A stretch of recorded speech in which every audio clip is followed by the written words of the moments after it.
Experimenting with fabric just happened very naturally and ended up going into fashion because I knew that I wanted a career doing something artistic, I suppose. I'm really impatient. I like to just play around and make lots of different things and go intuitively from one swatch to the next. Something will happen in one and I'm like, ooh, I want to play with that and I don't want to do everything in one piece. I got onto the MA Fashion at St Martin's. But there was only two choices. I had to do print or knit. Neither of those fitted. So I tried doing print and just made a real hash of it. It was just too flat. And then I kind of just carried on doing the things that I do. So I kept making samples and experimenting. When I finished my master's, a textile agent came round, but they said they wouldn't see me because they only took people who did print. And I begged them to see me and then got taken on by them and realised I could actually make money by selling my swatches and just make small swatches and sell them through an agent to lots of amazing designers and sort of sell the seeds of ideas to them. I realised recently that a thread that's always run through my work is the importance of reusing things and minimising what I actually buy. I barely throw anything away. I really advocate making a mess. Just get things out. I often have little thought processes, little piles of things everywhere.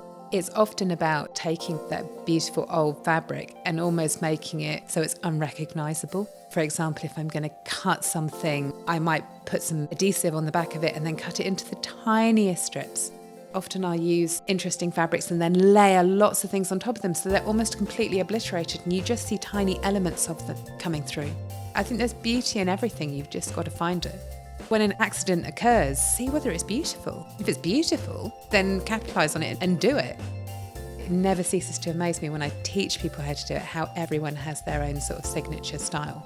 I quite often get people that say they can't draw, and I say that I don't draw either, I cheat. I had somebody in a workshop who left a really lovely comment saying, Jayne makes my engineering brain think creatively. And I think that there is a big element of engineering in what I do.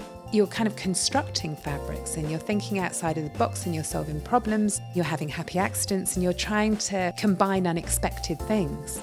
Rarely does everyone go away with the same thing from a workshop. With me, I love to see people doing their own thing and what they're drawn to. But I always like to see people go home with something that they're proud of. If we're just making samples, it would be something that is frame-worthy. There's so many patterns that I have from all the books that I've written that you can make very simple objects very quickly in a fabric that you've made yourself. The bits that I love about when I'm doing workshops are those moments where just that little simple process will change something massively and the possibilities just spring into the person that you're showing's head and you can almost see sparks igniting. If I've made someone believe in their own creativity and not worry about the fact that they can't draw, that's what I'd love to achieve.